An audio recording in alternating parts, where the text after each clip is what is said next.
బ్యాచిలర్స్కి ఇల్లు అద్దెకి ఇవ్వాలంటేనే ఒకటికి 10 సార్లు ఆలోచిస్తుంటారు ఓనర్స్.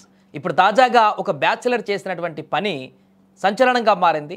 ఒక ఇంట్లో అద్దెకుంటున్నటువంటి బ్యాచిలర్స్ ఒక రాత్రి సాయంత్రం వేళ తన మిత్రులను ఇద్దరు అమ్మాయిలను ఆ యొక్క అద్దెకుంటున్నటువంటి ఆ బ్యాచిలర్ హౌస్కి తీసుకువచ్చాడు. దీంతో ఇది గమనించినటువంటి ఆ హౌసింగ్ సొసైటీ వాళ్ళు సంచలన నిర్ణయం తీసుకున్నారు.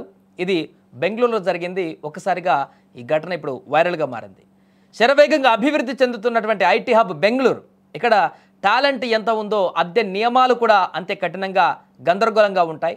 ముఖ్యంగా బ్యాచిలర్స్కి ఇక్కడ అద్దెకు దొరకడం ఇల్లు ఒక పెద్ద యుద్ధంలాగా ఉంటుంది. తాజాగా ఒక బ్యాచిలర్ యువకుడికి ఎదురైనటువంటి అనుభవం ఇప్పుడు సోషల్ మీడియాలో పెద్ద చర్చకు దారితీసింది. ఇక బెంగళూరులోని ఒక అపార్ట్మెంట్ కాంప్లెక్స్లో నివాసం ఉంటున్నటువంటి యువకుడు ఇటీవల తన ఇంటికి ఇద్దరు మహిళా స్నేహితులను రాత్రి బస కోసం ఆహ్వానించాడు. మరుసటి రోజు ఉదయం ఆ సొసైటీ యాజమాన్యం ఆ యువకుడికి ఒక షాకింగ్ బిల్లు పంపింది. మీ గదిలో అమ్మాయిలు రాత్రి బస చేశారు అనే కారణం చూపిస్తూ 5,000 రూపాయల జరిమానా విధించి ఒక రిసిప్ట్ కూడా ఇవ్వడం జరిగింది. దీంతో తనపైన జరిగినటువంటి ఈ వివక్షతను తట్టుకోలేకపోయిన ఆ యువకుడు ఈ ఫైన్ రసీదు స్క్రీన్ షాట్ను రెడిట్ వంటి సోషల్ మీడియా వేదికలలో షేర్ చేశాడు. ఆ వెంటనే ఈ పోస్ట్ ఇప్పుడు దేశవ్యాప్తంగా వైరల్ అయ్యింది. ఇక ఈ యువకుడికి ఫైన్ వేయడానికి కారణమైనటువంటి ఆ నియమం ఏంటంటే, ఆ సొసైటీలో అద్దెకు ఉండే పెళ్లి కాని యువకులకు రాత్రిపూట ఎటువంటి అతిథులు కానీ ముఖ్యంగా మహిళా స్నేహితులు బస చేయడానికి అనుమతి లేదు. అయితే కుటుంబాలతో నివసించేటువంటి వారికి ఈ నిబంధన వర్తించదు. ఈ నియమం కేవలం బ్యాచిలర్స్లను మాత్రమే లక్ష్యంగా చేసుకొని ఉందని, ఇది వివక్ష అని సదరు యువకుడు ప్రశ్నించాడు. బెంగళూరులో ఇటువంటి నిరంకుశమైన అద్దె నియమాలు కొత్తేమీ కాదు. ఇంతకు ముందు కూడా కేవలం మహిళా అతిథులను పిలిచినందుకు ఒక టెనెంట్ను బలవంతంగా క్షమాపణ లేఖపైన సంతకం చేయమని యజమాని అడిగినటువంటి ఘటనలు కూడా గతంలో జరిగాయి. ఇప్పుడు తాజాగా మరొక ఘటన వైరల్గా మారింది. దీనిపైన ఇప్పుడు విస్తృత చర్చ కొనసాగుతుంది. అంటే బ్యాచిలర్స్ అంటేనే పూర్తిగా టెనెంట్స్ ముఖ్యంగా అద్దెకు ఉంటున్నటువంటి బ్యాచిలర్స్ పైన ఆ యొక్క యజమానులు ఏ రకంగా చూస్తారు అనేటువంటి దానికి ఒక నిదర్శనంగా మారింది.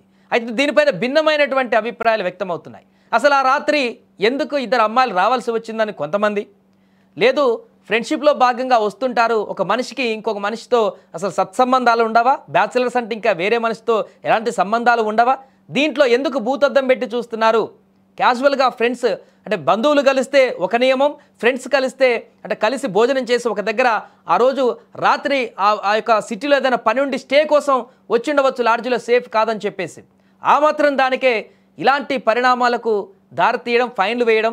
ముఖ్యంగా ఇక్కడ వివక్ష, ఫైన్ అనే మ్యాటర్ కంటే కూడా వివక్ష అనే దానిపైన ఇప్పుడు తీవ్రమైనటువంటి ప్రశ్నలు ఉత్పన్నమవుతున్నాయి కొంతమంది. సో రెండు భిన్నమైనటువంటి అభిప్రాయాలు అయితే ఇప్పుడు వ్యక్తమవుతున్నాయి. యజమాని చేసింది కరెక్టే అంటూ కొందరు వాదిస్తుండగా, ఒక బ్యాచిలర్ హౌస్ పైన ఈ నెల రెంట్ కడుతున్నటువంటి సందర్భంలో కూడా ఇలాంటి వివక్ష చూపించడం అనేది తన హక్కుకు విఘాతం కలిగించడమేనంటూ కూడా మరికొందరు వాదిస్తున్నారు. ఏదేమైనా కూడా ఒక చర్చకైతే దారితీసింది ఈ యొక్క ఘటన. ఇప్పుడు అతను ఈ యొక్క స్క్రీన్ షాట్ తీసి వివిధ సోషల్ మీడియా ప్లాట్ఫామ్స్లో పెట్టడంతో తీవ్ర చర్చగా మారింది బెంగళూరు వ్యాప్తంగా. అంతేకాకుండా మిగతా నగరాల్లో కూడా ఆల్మోస్ట్ సేమ్ సిచ్యువేషన్ ఉంటుంది. అద్దెకు ఉండేటువంటి బ్యాచిలర్స్ అంటే ఆల్మోస్ట్ నియమ నిబంధనలు చాలా ఉంటాయి. హైదరాబాద్లో కూడా అంతే. ఒక అద్దెకు ఉండేటువంటి బ్యాచిలర్స్ అంటే 10 రకాలుగా ఆలోచించి అద్దెకిచ్చేటువంటి పరిస్థితి ఉంటుంది ఇక్కడ యజమానులు.